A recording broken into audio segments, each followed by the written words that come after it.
At my son's 10th birthday, he tore the wrapping paper off a box from my sister. He reached in, then yanked his hand back. "What's this?" he asked, trembling as he held the document. I snatched it from his hand and my blood ran cold. Everyone went silent. 20 minutes later, the police were at the door. My name's Eliza, and for most of my life I was the glue that held everyone else together. It wasn't a choice, really. I just kept doing what needed to be done. When my sister racked up credit card debt, I helped her consolidate. When our mom's roof started leaking, I covered it. When my dad needed a car to get to his new job at 63, I co-signed the loan. And when my sister couldn't keep up with her mortgage, I paid it for 4 years. All while raising my son, who was everything to me. He was my second child. My first. We lost him in the hospital after 3 days. I don't talk about it much. There's no way to explain how that changes you. How it reshapes every breath you take after. So when I say my son is my whole world, I don't mean it as a phrase. I mean it literally. His 10th birthday was supposed to be something special. Not just because he hit double digits, but because I was finally out of debt. I'd stopped paying my sister's mortgage 6 months earlier. She didn't take it well, but I told her I couldn't keep holding everyone else up while trying to build a future for my kid. She hadn't spoken to me since. So I was surprised when she showed up that day. She came late. Everyone else had already arrived. My parents were there. They'd come together even though they divorced 2 years ago. And a few of my cousins, my son's school friends, and our neighbors. The backyard was all balloons and a rented bounce house. My son was halfway through a cupcake when my sister walked in holding a large, perfectly wrapped box. She smiled like nothing had ever happened. No mention of the 6 months of silence. Just walked over, kissed my mom, waved at the guests, and handed my son the gift. He looked at me first. He was hesitant. That was unusual for him. He's always been so open-hearted, so trusting. But something about the way she handed it to him unsettled him. So he took it. He tore the paper off quickly. I remember I was refilling drinks at the time, but the room suddenly got quiet. No music, no chatter. Just silence. I looked over and saw him holding something in both hands, arms stiff, frozen like a statue. He didn't smile. Didn't laugh. Just looked at it, confused. "What's this?" His voice cracked a little. I walked over and he handed me the paper. It wasn't a toy. It wasn't a card. It was a legal document. I thought maybe it was a joke, some kind of weird prank. But when I read the first few lines, I felt my legs go weak. It was a custody petition. With my sister's name on it. Filed. Stamped. Signed. I snatched it from his hands and read faster. My sister was suing for emergency custody of my son. Claiming that I was mentally unstable, that I'd endangered him, that she had evidence I was unfit. I looked up. My parents were staring at me like I was the problem. My mom wouldn't meet my eyes. Then my sister said something. I still remember it word for word. "You should have kept paying the mortgage." My ears rang. People started murmuring. My son clutched my leg and asked if she was taking him away. And I was so stunned I couldn't even answer. 20 minutes later, the police arrived. I don't even remember calling them. I thought maybe someone else had, one of the neighbors maybe. But when the officers walked into my yard, calm but serious, I knew it hadn't been for noise. One of them asked for me by name. They had copies of the same document I was still holding. And a note attached. A report filed with Child Protective Services just 3 days before. I hadn't seen it. No one had contacted me. They asked me to step aside and talk. I said no. I wasn't leaving my son's side. Not after what had just happened. But they were gentle. Too gentle, like I was already labeled the unstable mother.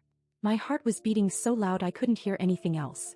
I remember holding onto my son's shoulder like if I let go, they'd physically remove him. My sister stood nearby with her arms crossed, a smug smile like she'd already won. My mom whispered something to my dad and nodded toward the police. Neither of them said a word in my defense. One of the officers took the document and stepped away to call in, checking the legitimacy. The other stayed with me, asking if I was willing to cooperate while things were clarified. I didn't scream or argue. I just asked one thing. Is this real? Are you telling me she can actually do this? He didn't answer right away. While they waited for confirmation, the tension grew. One of my cousins was trying to escort the kids back inside to keep them from seeing too much. Some of the adults were pretending not to look, pretending not to whisper. My son was standing completely still like he was afraid to breathe. Then my sister walked over. "I thought you should know," she said loud enough for the officers to hear. "I spoke with a judge last week. Everything is in motion. You're done, Eliza." I snapped. I stepped forward and for a second I wasn't even thinking. Just reacting. The officer blocked me gently and the other came back over with an update. The documents weren't fake. Not at first glance. The system showed they'd been filed. Not yet processed fully, but enough that the police were required to respond. because the report from CPS made it seem urgent. Dangerous. She'd claimed I was having episodes, that I'd left my son home alone multiple times, that I had a history of depression I hadn't disclosed. My sister knew exactly what she was doing, and she'd waited for his birthday to drop it all. The officers told me no one was being taken today, not yet. But until the court hearing, I had to agree to certain conditions. My sister, unbelievably, was listed as an emergency contact and temporary guardian if anything happened to me. They asked if she could take my son for the weekend, just while the paperwork was reviewed. My parents backed her. They actually defended her in front of everyone. Said it was just temporary, and I should stop making a scene. My mom even said maybe this would force me to face reality. Reality?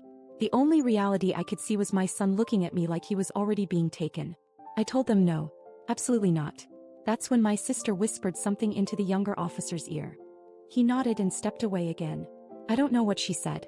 But 2 minutes later, I was told they'd strongly recommend that I cooperate voluntarily, or CPS might take action immediately. They didn't threaten me outright, but it was enough. My sister walked out of my yard holding my son's hand. I didn't sleep. I just sat on the living room floor with the custody papers in my lap, staring at them like maybe if I looked long enough they'd turn into something else. Something harmless. But every time I blinked, the words were still there. That stack of legalese wasn't just paperwork. It was a loaded weapon. And my sister had aimed it directly at my heart. I kept thinking, how did she get all of this done without me knowing? How long had she been planning it? It wasn't the kind of thing you whip up overnight. She had dates, statements, details about my schedule, even my old medical records. The more I read, the colder I felt. None of it was entirely made up. That was the genius of it. Everything she wrote had a sliver of truth, twisted, deformed, ripped from context. Yes, I had a history of depression. From when I lost my first baby. It wasn't a secret. But I'd been stable for years. My doctor even wrote a letter confirming it when I applied for a teaching license. She had taken that old pain and repackaged it as instability. Claimed I had erratic episodes. Claimed I screamed at my son. That I'd left him home alone multiple times. That never happened. Never. I was at the police station first thing the next morning. I asked to speak with someone, anyone who could walk me through what was happening. They were polite but passive. They kept telling me I had to let the process play out. They said her documentation was in order and that a custody claim, even an emergency one, didn't mean I was being permanently separated. They made it sound procedural, like I should be calm, rational, cooperative. I told them she was doing this because I stopped paying her mortgage. I told them it was revenge, not concern. They nodded like they'd heard 1,000 versions of that story. I asked where my son was. They said officially he was with a temporary guardian for 72 hours, under CPS observation. That guardian, of course, was my sister. She hadn't taken him. She was complying with the system. They kept using that phrase. Complying with the system. My hands shook the whole drive home. I called CPS next. I thought maybe I'd get further with them. But again, the same wall. They said an investigation was underway. They said I would be contacted soon. When I asked what the accusation against me was, they told me the report claimed I was emotionally unstable and had endangered my son by neglecting his needs. I asked for the evidence. They said it would be reviewed internally. Everything felt backward, like I was guilty until proven innocent. Then I called my parents. No answer. I called again. And again. Still nothing. I drove to their house. My mother opened the door halfway. She didn't invite me in. She looked tired, like she'd already decided how this story ended. She told me I was being dramatic. That I was escalating things. That I needed to let it play out and not make things worse. And the way she said it, like she'd rehearsed it. Like it wasn't even her words. I asked her straight up if she was siding with my sister. She didn't answer. I walked away without another word. By noon, I was meeting with a lawyer. His name was Ron. Older guy. No fluff, just facts. He read through the documents with a strange calm, then said one sentence that changed everything. This smells like fraud. He got to work immediately. Started making calls, looking into court filings, verifying names, checking dates and license numbers. Within 24 hours, we had confirmation that the notary listed on the documents didn't exist in the state database. The judge's signature, the one that had made the whole petition look official, was forged. My sister had taken an old legal document, copied the layout and inserted new claims, dates and her name. She filed it through someone she knew at the courthouse, hoping it would sneak past the radar long enough to seem legitimate. She wanted the system to believe it was real, long enough to scare me or win by default. Ron filed an emergency injunction. We notified the court. I submitted a restraining order request and contacted CPS directly with my custody records, health clearances and character references from 2 school administrators and my employer. But none of that meant she had to return my son immediately. That's the part no one tells you. You can be right. You can have proof. But the system doesn't fix itself overnight. Especially when there's a child involved. Every correction comes with paperwork, signatures, review boards. Nothing moves fast, not even justice. My son called that night. From her phone. He said, "Mom, are you mad at me?" I told him no. That I loved him. That I was coming. Then he said something that broke me completely. "I don't want to stay here again." I sat in silence for a second, trying to stay composed. Then I told him the truth. "You won't. I promise." And I meant it. By day 3 I wasn't sleeping, barely eating, just moving from task to task with military focus. Ron had filed everything that could be filed, restraining order, fraud complaint, custody motion, but the court hearing was still 4 days away. My son was still with her. Then something unexpected happened. Ron got a call from someone inside the courthouse. A clerk. She didn't want to leave her name, but she said she'd seen something strange on my sister's petition. A signature that looked identical to one filed 2 months earlier in an unrelated family case. She hinted that there had been other unusual filings tied to my sister's name recently, all rushed, all missing formal witness records. Ron started digging. That same afternoon he found out my sister had submitted a different petition under another name just 3 weeks earlier, claiming she was fostering a child. A completely different child. The paperwork had been pulled before it got very far, but it was in the system. He asked me if I knew anything about it. I didn't. Then I remembered something I hadn't thought about in years. Back when I was still helping her with bills, my sister had told me she was looking into becoming a foster parent. She said she could use the extra income. I'd brushed it off at the time, thinking it was just another one of her half-baked ideas. But now it clicked. She wasn't trying to help a child, she was looking for a paycheck. And my son, my actual child, had become her fallback plan. She didn't just want to hurt me. She wanted to own him. To list him, claim him, maybe even get state support, like she was doing the world a favor. That night I called my cousin Ashley, one of the few people in the family who still had a backbone. I told her everything in detail. She was horrified. Then she told me something I didn't expect. She'd heard from her mom that my parents had signed affidavits backing my sister's claims. I hadn't seen those yet. They hadn't been shown to me. But they were submitted as supporting evidence. My own parents had given sworn statements against me. I couldn't even process it.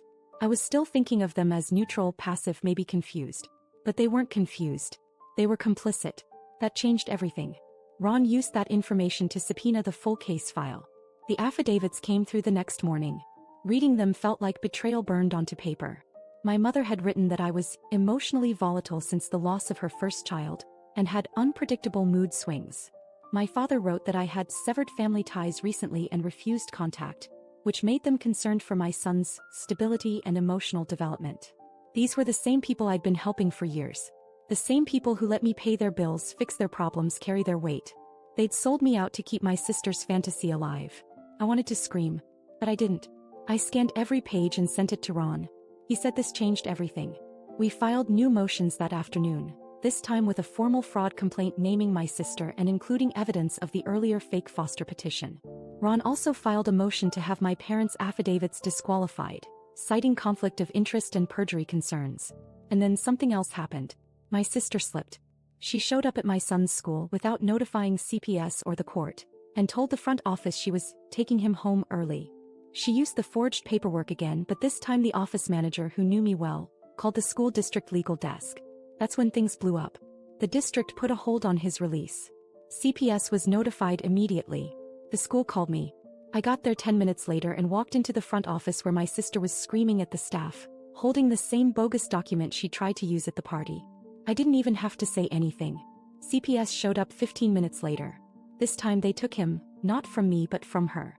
She started sobbing, then yelling, saying it was all a misunderstanding. That she was just trying to protect him. But it was over. CPS took him into protective custody pending the court hearing, which, thanks to Ron's latest filings, was moved up. My son reached out to hug me before they let him out. One of the caseworkers allowed it. He whispered in my ear, "Told you I didn't want to stay with her." The hearing was scheduled for 2 days later, early morning. I didn't sleep the night before. I didn't even try.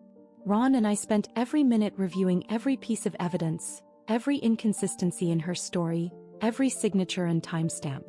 We had a full binder of documents that painted the truth and exposed the lie she tried to build a life on. The courthouse was cold. Not physically, just cold.